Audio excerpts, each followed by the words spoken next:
Well, hello and welcome back, everyone. We are still in the book of Joshua, which means we're still talking about war and battles, which is a bit more gruesome. 2 weeks ago, we talked about the fall of Jericho. And one of the things going forward is I said to you all that we were going to hit the highlights. This is one of the weeks where I kind of break that promise because it's one of those that there are stories that take up a significant portion of some of this book that I think are important to wade through, not because the stories are iconic, but because they're still connected to the story and still, I think, have something to grapple with.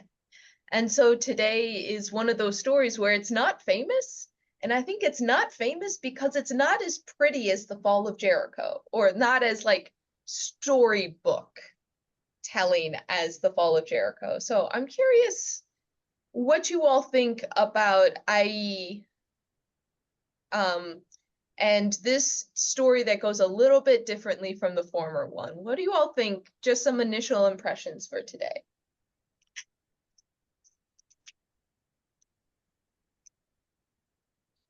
Well, it definitely is certainly a slam at the one person who went in and took the devoted items, and the fact that one person does this, but the entire country of Israel, or the entire group of Israel, bears the guilt. Yeah, that's so really emphasized. That just is not a real fun Sunday school story. yeah, so we deal with corporal punishment. Yeah. How everyone is punished for one person, and I'm just going to state it right now. That is considered illegal according to the Geneva Conventions.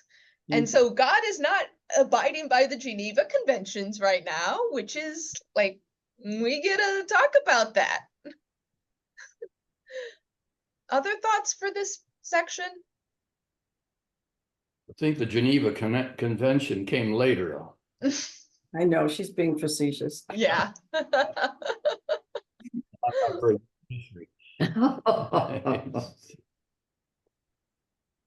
The other thing, which is the second chapter, that was the military tactics. I thought that was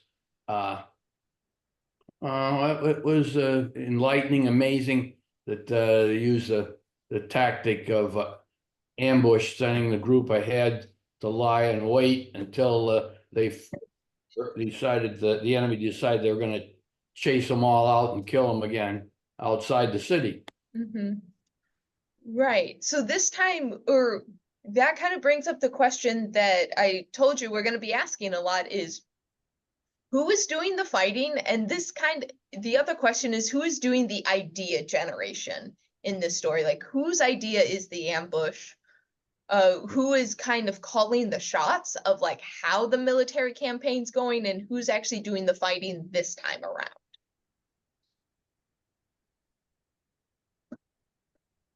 All right, so let's go ahead and jump in. So the two chapters today kind of have the two themes. You have the one theme of course, the military campaign. They're still trying to take over the land of Canaan. We have the sin of Achan, and then at the end, we also have a little bit more of covenantal stuff that we'll talk about at the very end. But we are introduced to this story first and foremost, kind of connected to the last story. So if you remember, Jericho was supposed to be entirely devoted to God. The people weren't supposed to take animals. They were supposed to kill all of the people. Nothing was to be taken out of it. And we talked about it as the idea of like the first fruit or the oldest son. The first thing is always God's property. And the term that is used, the harem, which is what all of this is called in Hebrew, is basically devoted to destruction. So this is God's, and it kind of like by destroying it, you give it to God. And that we are told first and foremost that the Israelites And once again, we're seeing this as a whole, they broke faith because one person took some of the items that were supposed to be devoted to destruction. And so the anger of the Lord burned against the Israelites. So we're going to pause there and just some initial reactions of, have you all had times where, like, as in school, where one person misbehaves and everyone gets it? I know they use this in the military often, like if one person's barracks is out of order, the whole troop gets repercussions. Are there times where you all have experienced this, where one person, even if it wasn't you, you had to pay the punishment for someone else? Yeah. Yeah, I Clay? remember Sixth the grade. Our sixth grade teacher operated that way. Mm-hmm.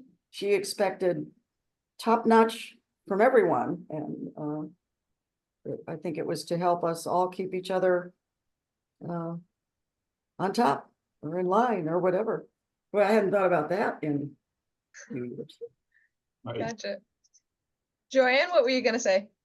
I remember when our son was little and went to tennis lessons over at the tennis club, and if you missed the ball, everybody in the class had to run around the tennis courts. Well, the little kid couldn't play tennis. And I didn't realize what was going on at first, and the kids didn't like him very well. But that was not very fair with these little kids, and one of them couldn't hit the tennis ball. Uh-huh. So yeah, how does it, I guess, how does it feel to be the one who causes everyone else to have to do something because you messed up, versus how do you feel towards the person who is messing up and you have to do the extra work because of them? Well, you're angry at that, but I think, as I recall, when it would happen repeatedly, you started to think that maybe you should be paying a little more attention to the person that's getting us in trouble, and see if there's some way you can counter that and help the situation, because we're all suffering because of what they do or their reactions. So the first feeling is kind of resentment and anger, but then after that, you're like, okay, if you're going to keep messing up, we have to fix you. We have to fix this problem, which is you. And so there's almost more compassion that comes second.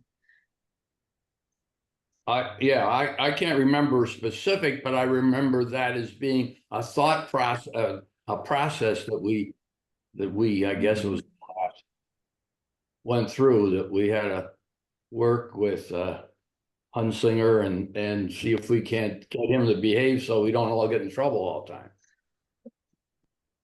Mm-hmm.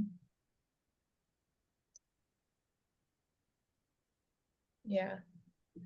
Because I remember, I don't know what grade it is. It's more of like a gesture of an emotion, but there's like one time in elementary school where I remember like 90% of the class was misbehaving, but there was like 2 of us who were supposed to be doing what we wanted to, and everyone was punished. And I remember the feeling of like, why?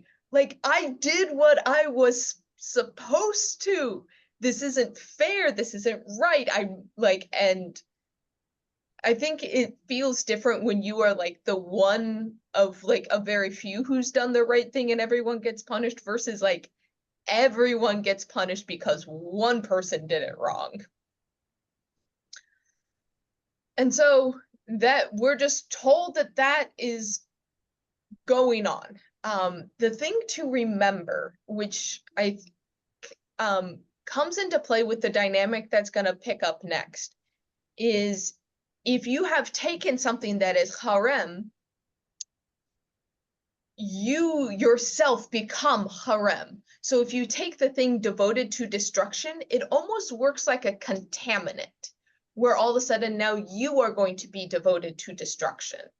And so the notes were saying, by the entirety of Israel this one person taking the item, the entirety of Israel becomes contaminated by it. And therefore, all of Israel is now devoted to destruction, because they have been contaminated with the harem item.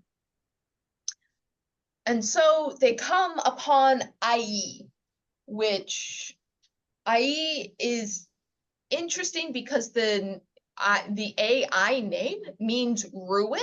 So it's like they come to the ruins, which is also puts us in the level of folklore, because it's like you come to a city that's name is disaster. Like it has like a folkloric feel to it. Anyways, but they come to Ai, and so Joshua seems to have the method that has worked for them. You're going to send spies, and the spies come back. You give a report and you make a military plan going forward and go from there. So this is when the question is, who is doing the planning and who is leading the charge on this one? Who's like, how is this plan hatched?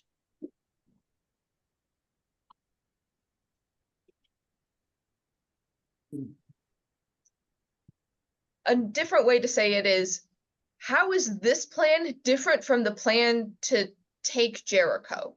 Where are the differences here?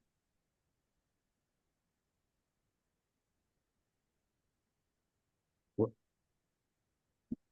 they didn't think that this was gonna be as difficult as Jericho, I don't think, because they talk about going in and checking it out, and it doesn't look like it's a big issue. Right.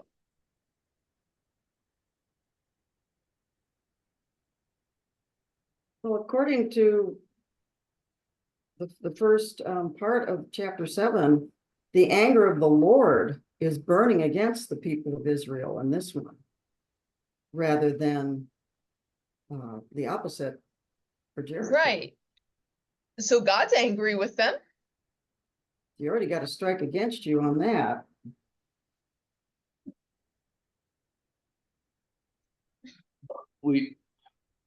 I didn't have the feeling that the people of Israel knew that God was angry at that point. I got the same impression, which Yeah. begs the question, why? Why do they not know?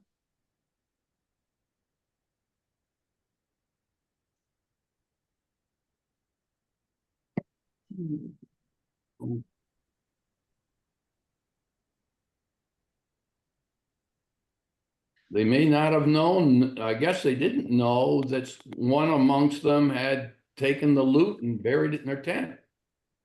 Mm-hmm. And does it have to take, is it AI? How did you pronounce that? I'm sorry. I think so. That's the way I'm pronouncing it. It takes those men to kill 36 of Joshua's men for them to get the message that something's not going the same here. Mm-hmm. Right. There's another key element that's kind of missing. They don't consult God at the beginning here. In all the other fights and everything, they go to God and God is the one who leads the plan. Joshua does not consult the Lord. Joshua just sends spies. And when the spies come back and they give a report, Joshua gives the plan of like, okay, we're going to take their advice. We're going to send this many, and Joshua sends the soldiers out. Mhm. So the question is, does that make an actual difference? The fact that Joshua's the one hatching the plan, or is it a bigger difference that it's not that Joshua hatched the plan himself without consultation, but because he didn't consult God, he doesn't know God's angry at them. Yeah, he doesn't seem to know until that's over. And then he, says, why have you brought the people over here at all? Why bring us here anyway, if this is what's going to happen? I don't know what other Bibles say, but in verse 10, arise, why have you thus fallen upon your face? Uh-huh. God's like, Yeah. why are you groveling before me? This is like, Yeah. Yeah, and then, so does it take until that moment for Joshua to know what went wrong? Because mhm, from 10 on, then the Lord is telling him what happened and what went wrong. You transgressed my covenant. mhm. You've taken devoted things. Yeah, he just lays it all out in front for him. So had Joshua not known that before. Yeah. One of my rules when I'm giving people guidance on like relationship trouble, one of the things I always say is, you are not a mind reader. And it's one of the biggest things that sometimes people just assume that other people around them know what they want. They just magically know. And I'm like, no, like actually you often need to communicate these things. And it's funny that there's almost a similar situation where God is expecting Joshua to be a mind reader and be like, they should know I'm angry with them. But Joshua also doesn't ask. And so they get into this situation almost, it seems like, because of a lack of communication, which somehow seems very human, where like one party is mad and the other one doesn't even think to ask. I assume you all have come across some of those situations, either friends or even children or whatnot, where someone's angry, but like no one's talking about it. Yeah, he really lays it all out for them, what they have to do next. Yeah.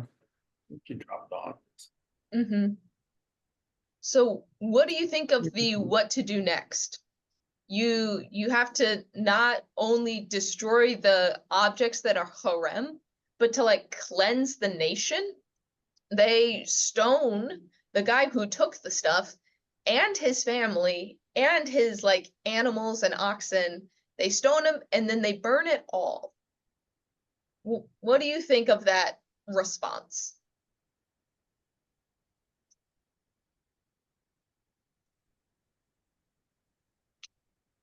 No.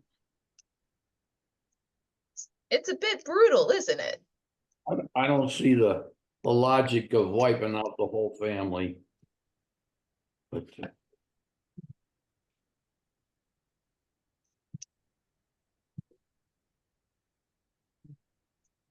Unfortunately, this is a time and a place in a world where one of the parts of being in a patriarchal system is that the patriarch is responsible for the entire family. And so if the patriarch does something wrong, the entire family that is under his care faces the responsibility for his actions. So it's in the worldview that it's like, well, he did it. The wife is under his care and the children, so they bear the responsibility with him. He made a bad decision, so everyone gets punished. Mhm. Seems a bit galling to us today, right? like,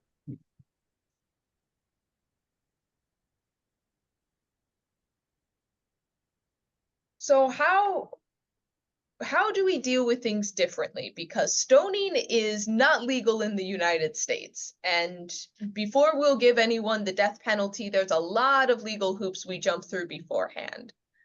So what makes our system today different and why do we do it differently?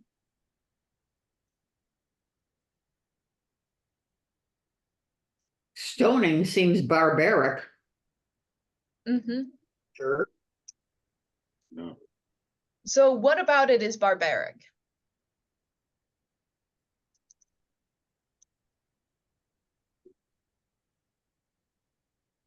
Just thinking of the process before someone's gonna die is horrendous. Mm-hmm.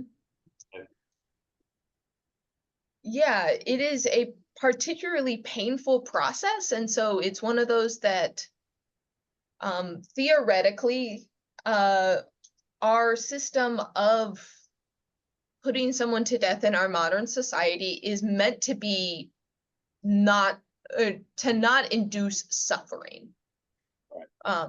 That it's supposed to be painless. Whether it is or not, that's a different question, but there are certain laws of ways that we no longer put people to death because the pain and suffering of that process was seen as barbaric, as you say. So that's one element of it.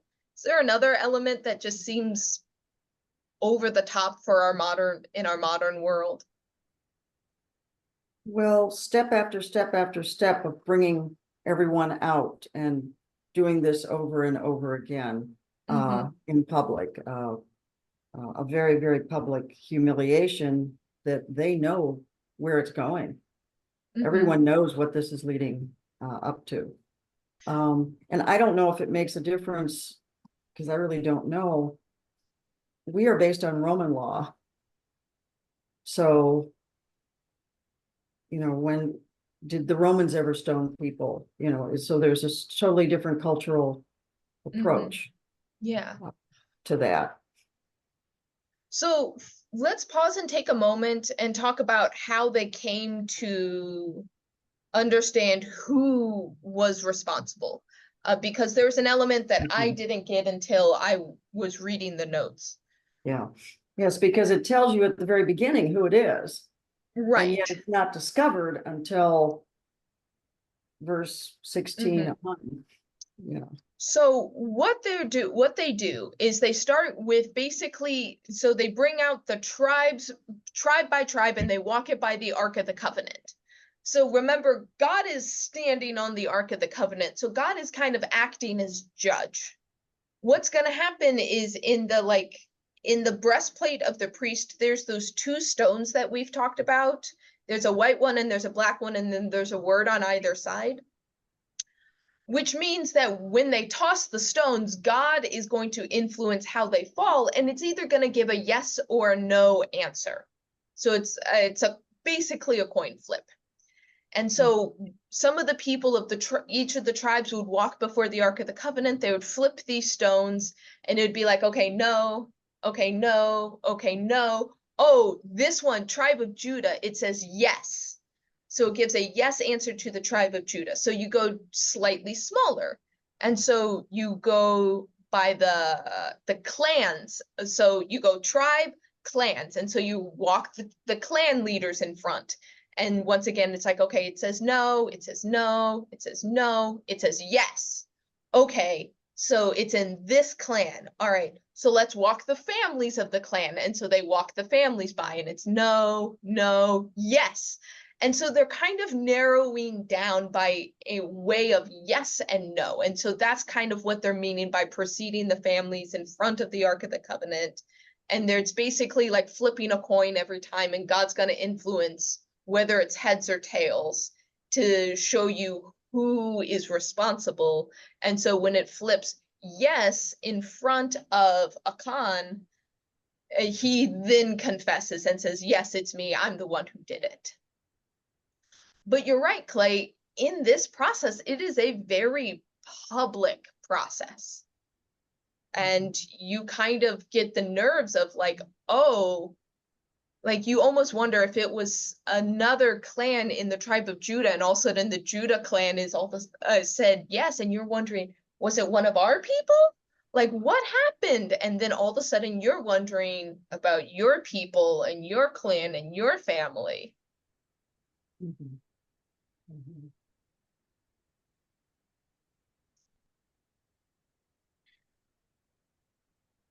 Just an aside, has anyone here read The Lottery, the short story? Okay, I suggest you maybe look for it online. I think it's by Shirley Jackson. Okay, can you give us The Lottery? Can you give us a short rundown of it? Well, there's all this excitement in town because, and it's been 25 years since I read it, because it's the big day of the lottery. And it appears that I'm trying to remember that it's almost like an honor. You know, this is a lot of excitement. But the final result is the person who wins the lottery gets stoned by everyone in town. And this is not an ancient story. This is you know, a modern day, like 1950s or something like that. Mm-hmm. So very shocking. It was in a whole section in the book, along with some other strange stories like the Rocking Heart Winner and Mm-hmm. a few others that have very shocking turns at the end of the story. But Mm-hmm. yeah, to read a story like that written in modern day, the idea of the stoning, but there were steps that were gone through, not as many as this, to determine, and I'm trying to remember, I think there were rules who had to put their names in. And then finally someone is it. And everyone turns on them and stones them. And there is talk during the story, now that I'm thinking about it, of going and picking up these stones and finding good ones and making a pile and that kind of thing. So anyway.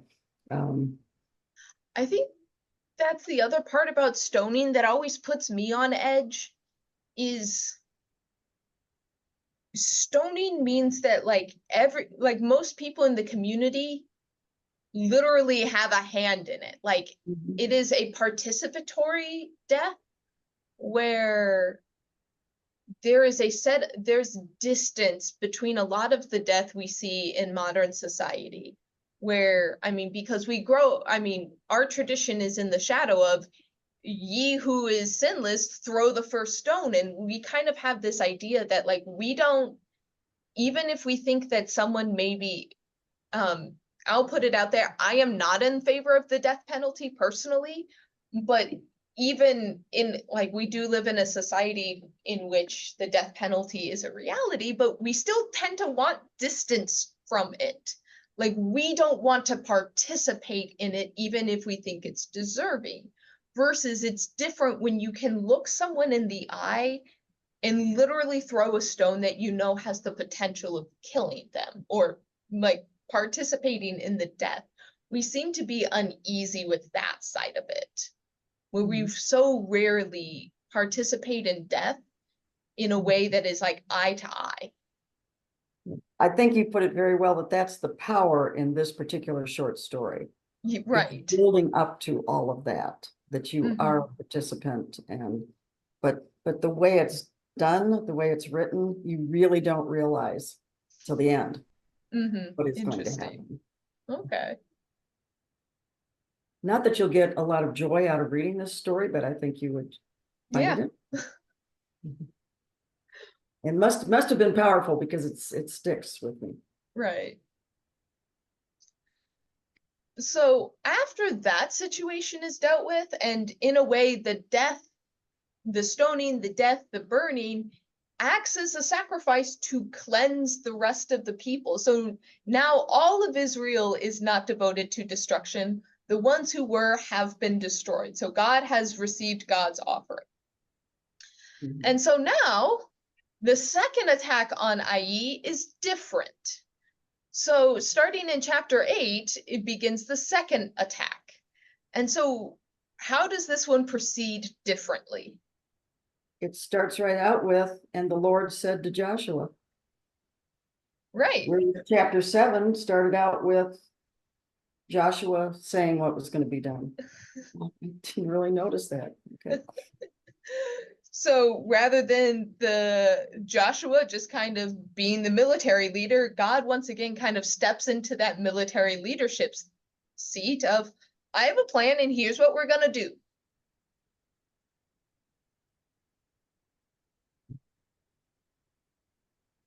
So Gary, you brought up the military tactics and the fact that evidently the people of Ai are decent enough fighters that they whooped them the first time around. So the idea is we're going to pretend like we're going to do the same exact attack. We're going to lure the people out of the city. And the wilderness that they're talking about is evidently to the west. And then there's going to be a group to the east that basically, as they get the soldiers to run out of the city this way, the Israelites will come in the backside, take the city, and then when they're done, they'll keep going through and attack the soldiers from behind. What do you I mean, this is a pretty clever plan if you ask me, but what do you all think of this kind of military tactic? Well, it looks pretty sound, because also, in, verse 3, Joshua made point to pick the mighty men of valor and so forth. So the strongest troops would be in ambush. So it would take anybody pretty much to approach the city again, and act as bait to lure them out. Mhm. I always love plans that work on the basis that so it relies on the people of IE being confident in their own ability. And I love, like there's almost a mental game where if the soldiers of IE were maybe a little bit more humble, they wouldn't have fallen into the trap. But it takes like the hubris of them going, oh, this is going to be easy, let us all go out, that they don't think of the trap that could be waiting for them.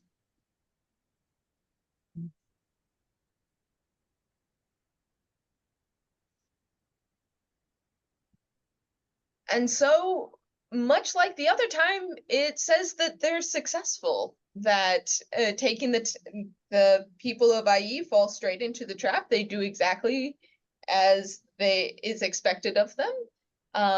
And the people of Israel easily take the town and destroy the warriors. And so, going back to one of the initial questions, as compared to Jericho, who is doing the fighting, and like what is the responsibility of the people involved in this situation? Like if you're just one of the Israelites, not Joshua, not one of the elders, like what are you responsible for in this fight? And like how much of this winning this fight is on their shoulders?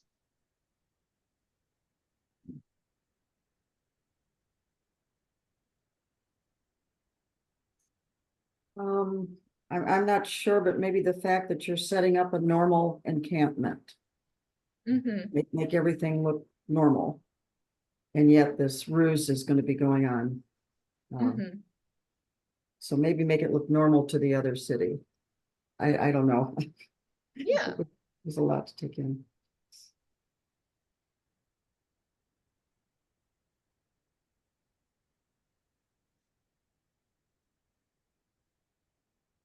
Okay, so the encampment is set up to draw the other group out of their city. Mm-hmm. And yeah, I'm trying to read through this, and there's a lot to take in. Yeah. I mean, in some ways, this is a much more, I hate to say it, normal military campaign, where it had, like, whereas the walls of Jericho, the people didn't breach the walls. They didn't build siege ramps. They didn't build earthenworks to topple the walls. God took care of that and they just rushed in. This one feels like to me that the people have a little bit more military responsibility, where God has the idea and guarantees their success, but there's not that supernatural quality to this one, right? Or is there a supernatural quality kind of baked into it? The only supernatural would be that how they felt so confident they just ran out and ran into the wilderness and kind of let themselves be sucked up into these invaders that were coming. That's. Well, there's trickery. Joshua and all of Israel make a pretense of being beaten and fleeing into the wilderness. So the people from AI or AE run after them and are drawn into an ambush. It's, yeah, like I said, a lot of military strategy. Yeah. So it's the strategy that in some ways wins this one. They had the bet on the chessboard, they had the better plan of attack. Okay. So one other difference with this one versus Jericho, if you noticed, this time around, the people in the city are to be destroyed, but the cattle and the goods are allowed to be taken. So they're allowed to profit off of this one. Mhm. Which further cements that Jericho in some ways was God's property and God's offering. And this time it's about kind of taking over this area, but like people are allowed to take stuff. Mhm.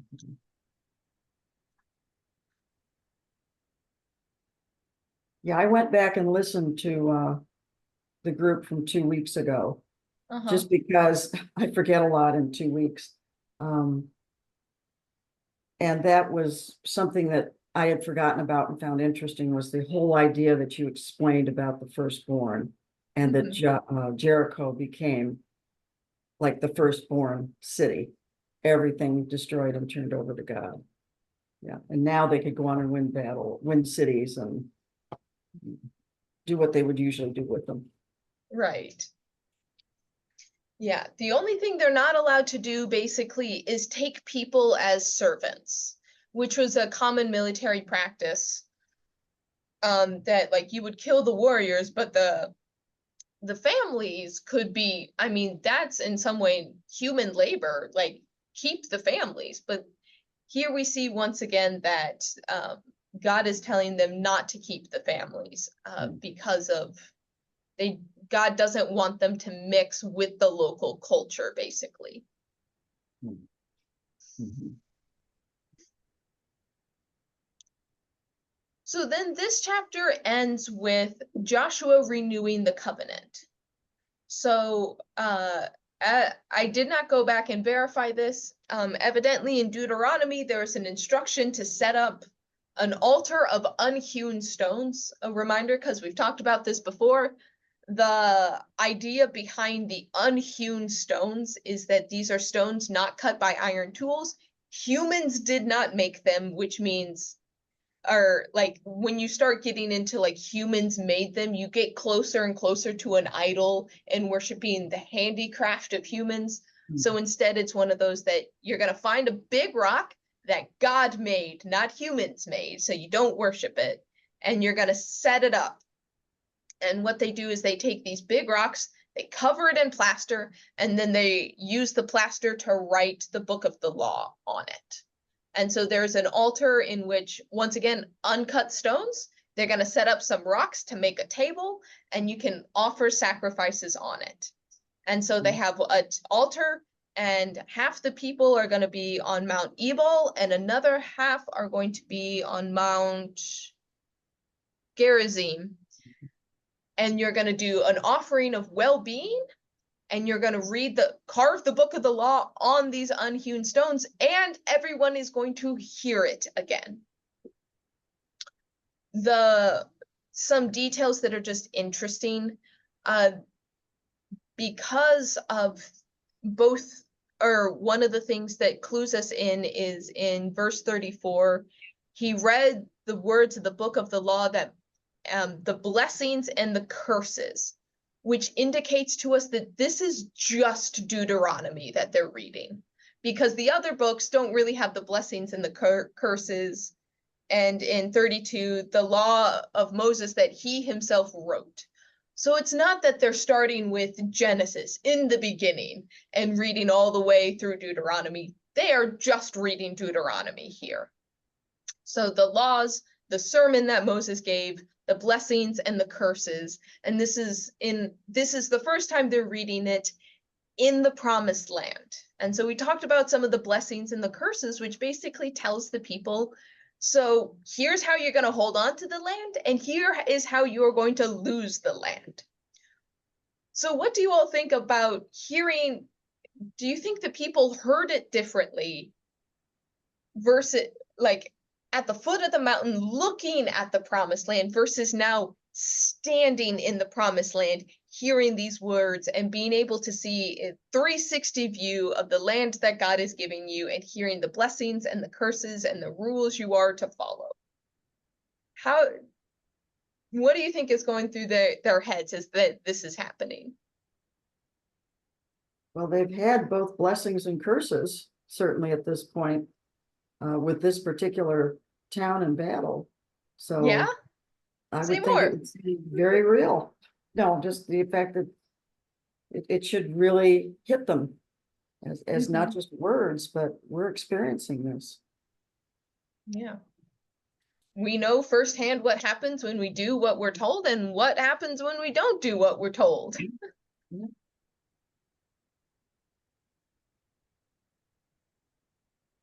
So it has more weight right now after what they've been through. Mhm. Mhm. Does it have more weight if they had done this after the Battle of Jericho and before what's his name's taking of the items he wasn't supposed to and that kind of being found out? If it was just happy, yay, we took Jericho, look, we did awesome. If they had done that, the renewal of the covenant there, would it have been different versus having received some punishments and then blessings again? Does it weight differently with that in mind? No, I agree with Gary. It's going to weight differently this Mhm. time. And instead of maybe picnicking or whatever they might have been doing while they were listening after Jericho, if this had happened, I think everyone's paying attention to this one. Mhm. Yeah, the whole ordeal of finding the culprit, going through that process, and then dealing with the culprit, the stoning, so forth, and then having the success, just I think clarified the importance of these laws, that we've got to, not only ourselves, but we've got to watch other people too. Mhm.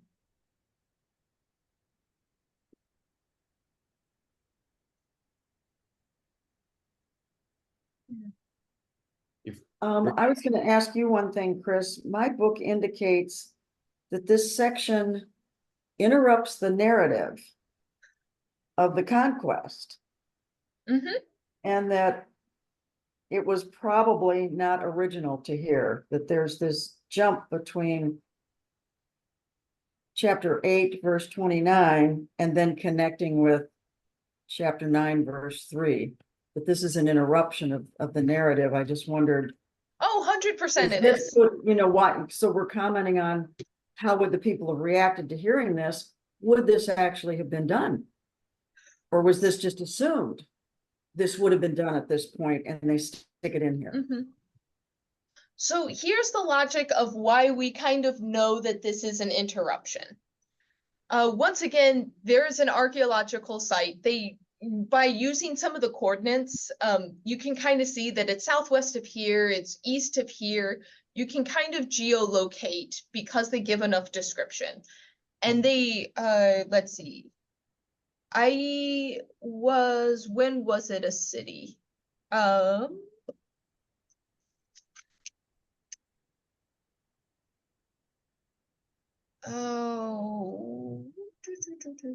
okay, I can't find where it's actually giving the date for the city. At any rate, there is a walled city similar to Jericho that they think is this city that they are talking about. And so they think they know where it is, and they've done archaeological digs. And once again, they say, by the time that the Israelites came along, the walled city is gone, and there's like a small encampment here. There's like a few ramshackle houses, which once again puts this story in the realm of folklore. This likely did not happen the way it says it did, and if it did, it predates the Israelites. And so the question is, was this a battle that was blown up to the point of mythology, or was this an old story that was adopted by the Israelite mythology and kind of retooled to match the culture? Don't know. The thing is, we know the story is old because of some of those details of the walls of the city, of the thing. It seems to have a memory of this city that does not match the archaeology. The thing is, we know that the person who put Deuteronomy together put a lot of these later books together, which is why they're called the Deuteronomistic historian, and they have commentary all over the place. And so by the fact that they are writing about the laws of Moses that he wrote himself and the blessings and curses, this person knows that the book of Deuteronomy existed. But they are putting this knowledge of the book of Deuteronomy to an old folkloric story, which means that this was put here intentionally. Whether or not they did it is kind of, I don't know. But a later editor put that there, which then asks the question, why did they put it here and not after Jericho? So 100% this is an interruption, but if it's an interruption, there's a reason why. So if you are the Deuteronomistic historian, if you're the person who has put together, like compiled, it's not like they are authoring these, they are more like compiling a bunch of text, and you're reading through Joshua and they just do the second battle where they misbehaved, they got punishments, they rectified it and they won the battle. Why would someone then go, they need to read the law here? We need to put in a story because it told them to do this in Deuteronomy, and if it told them to do it in Deuteronomy, we need to make sure it's in this story. They probably just forgot about it, but it was a choice by someone. So why choose to put it in if it wasn't, or if the folk tale doesn't originally have it?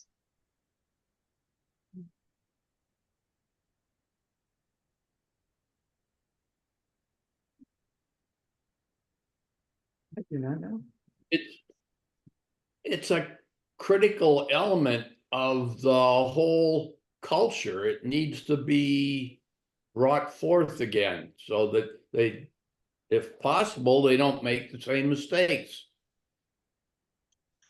So in that way, it kind of makes the people of the past look holier than they maybe were. The thought is, it doesn't say that they read the law, but if they were successful, they must have read the law, because today we know to keep the land, we needed to read the law, and they kept the land. And so in a way, it makes them sound more righteous than they maybe were.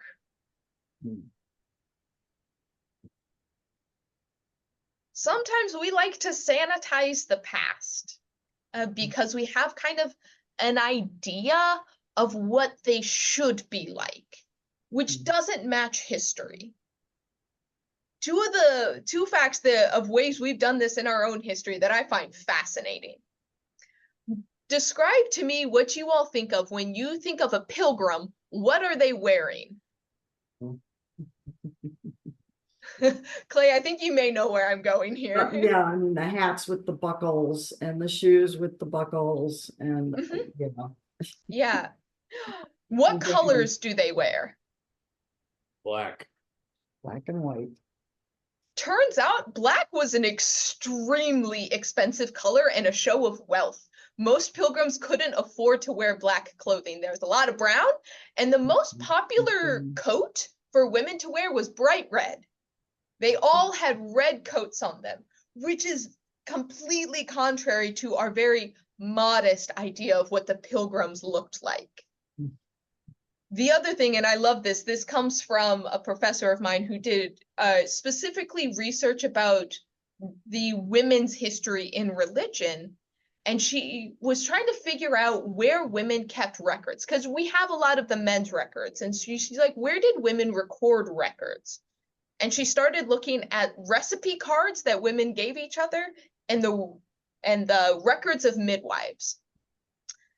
And what they found is in the initial colonies, there's a lot of people the dates for births. They found that babies were being born 7 months after their parents got married. And people for ages were wondering why all these premature babies were being born in the colonies. But then she started comparing them to the midwives' records, finding full term, fat, healthy baby, 9 months. And it tended to be babies were born 9 months after the winter season began, which shows that, and there's a tradition of bundling. Basically, if firewood is low, you bundle 2 young people together to keep warm. And babies were being born after bundling season, which means there's a lot of premarital sex happening. And we don't think about that when we think about the Puritans. We think about the Puritans being holier than thou, and it's often an insult of someone having a stick up their rear end. But here we find that teenagers were having sex, and they just got married afterwards. And so once a woman started showing, oh, the teenagers are married now, good job. And it actually solved a mystery that there was no premature babies. It was just teenagers being teenagers. And so there's something about the past that we like to make people sometimes more perfect than they actually were. And so why would the Deuteronomistic historian want to make this group of people seem more perfect than they were, more righteous than they were? What's on the line for them? What agenda do they have by kind of making these people do exactly what they're supposed to be doing?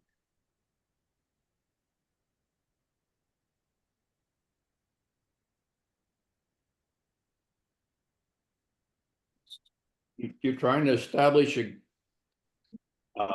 solid foundation for generations ahead. Mm-hmm. Right. If the foundation is solid, then hopefully what you build on top of it is solid. Right. But if people think there's cracks in their foundation, what happens to people's perception of the building on top of it?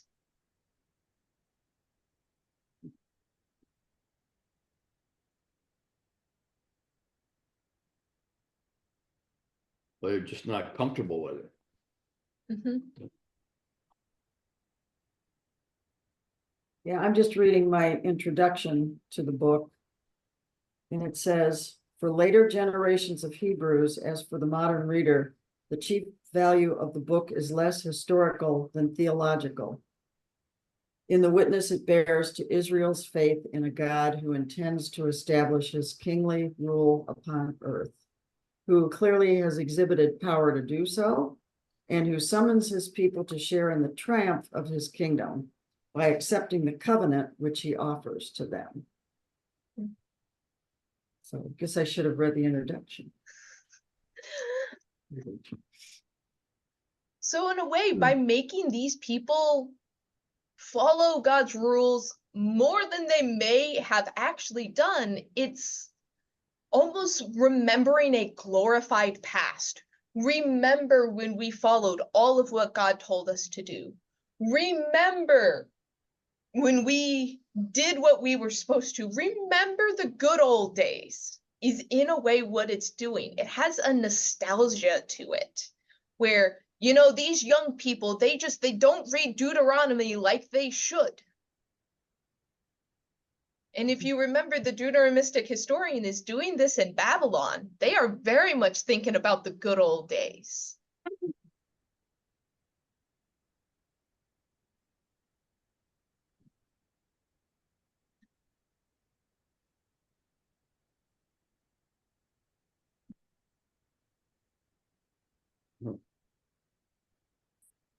If you were writing it, I think there'd be a natural tendency to try to make it some type of a positive foundation. Because I mean, the alternative, why put a shabby foundation in? So that's an interesting question that I think we still grapple with is what happens if the origin story for your community, your city, your state, your country, your people, your family, what if it isn't perfect? What if it's a human story and not a perfect moral story, what if the people are flawed? Does it mean that the thing that's built upon it is also flawed? Is it okay to have a human foundation instead of a perfect foundation?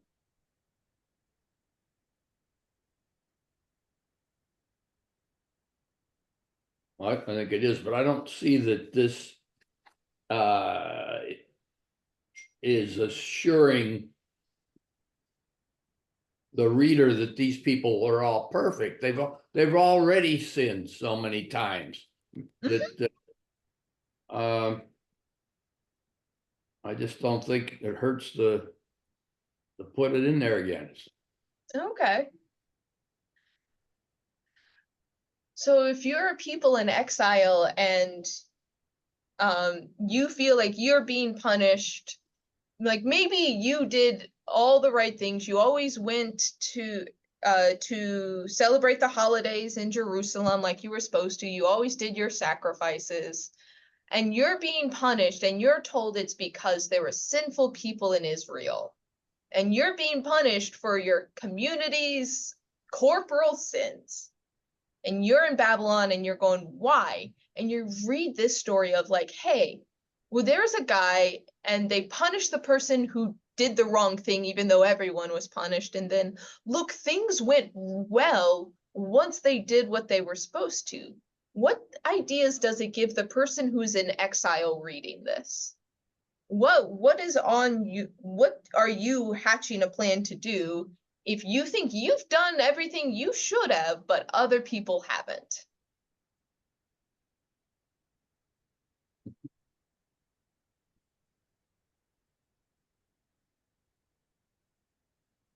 Does that mean you start going after your neighbors if you see them all of a sudden, your neighbor all of a sudden has a Babylonian god in their house? What are you starting to think about? Or maybe someone went to the local temple in Babylon because their daughter was sick, and they didn't look to the Torah for it, but they went to the local temple. What are you starting to think about?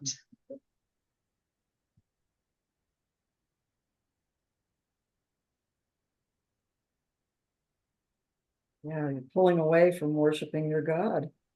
Mhm. We need reinforcement of that. So you can kind of start to see how this has both cultural capital in, like, the story has merit on its own. It's an interesting story, but always remember is with the reminder that like people in exile are reading this and it has a different tone for them then. So thinking about it today, like do we have anything to pull out of this for today in our own context? Not people reading this in exile, people who are reading this kind of knowing that it's somewhat in the realm of mythology, that it's talking more about theology than history. What do we pull out of this today for our own sake?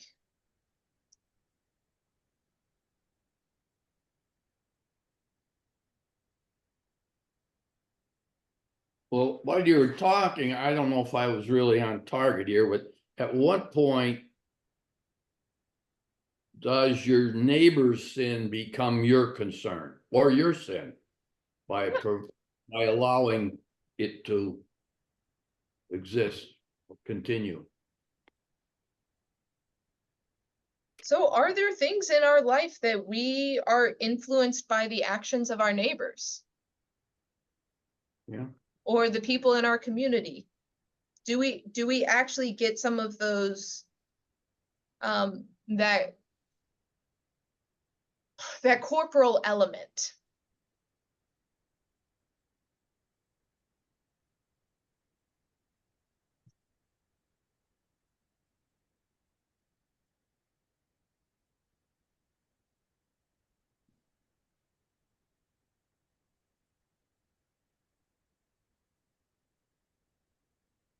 So I think one of the reasons that comes to mind for me that why elections are so heated these days is because we know that the way that our community votes and the beliefs of our neighbors influences the lives we lead.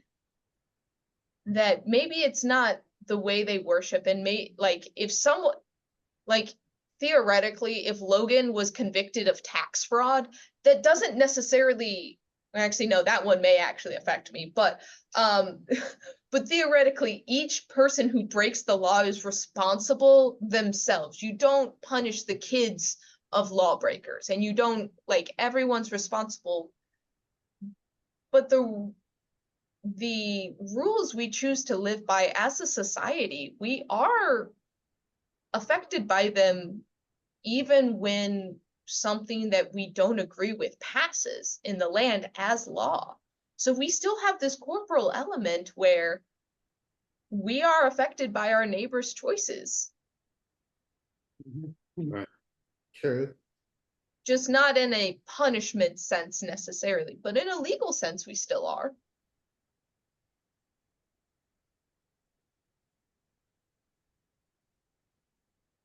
So if we're still affected by people in that sense, what responsibility do we have then?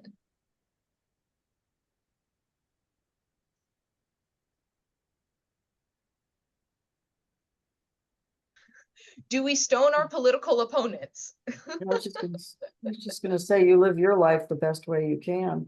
Uh-huh.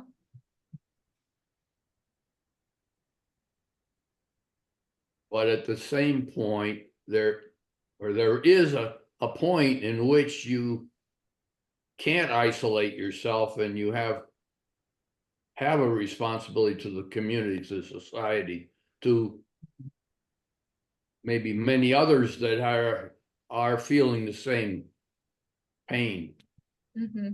comfort. Yeah. Okay. Well, we are past our time, so I'm gonna leave you with that thought of what responsibility do we have for each other?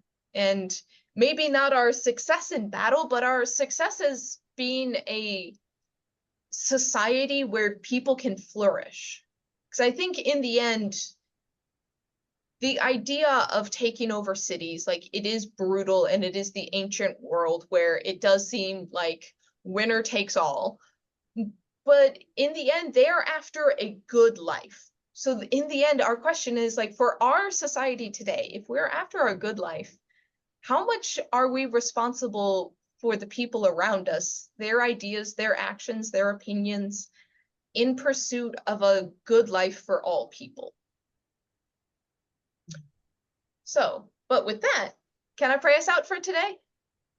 Sure. All right, let us pray.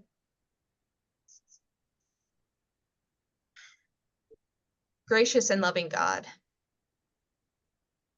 we have read a story from your scriptures today that is violent and brutal, and sometimes we ask God, where are you moving in the midst of? Because we don't know you today for your violence or brutality, but we know you, God, by the words of your love and the promise of your grace and your mercy. So help us understand what that grace and mercy means in today's world. Help us live into the promise of that grace and that love, and understand how it moves and how we are to respond with it in kind. Help us to understand what responsibility we have in our world today. Our responsibility towards our neighbors and our friends, our responsibility towards neighbors and strangers, our responsibility for our shared life together. And so, God, be with this group as we continue in our summer days, as we are coming, as we are going, as we relax and luxuriate in the sun, and as we gather with friends and family. We pray all these things in Jesus' name. Amen. Thanks, Chris. Of Thank you. course. Thank you. I'll see you next week. Thank you. Thank you, Clay. Okay.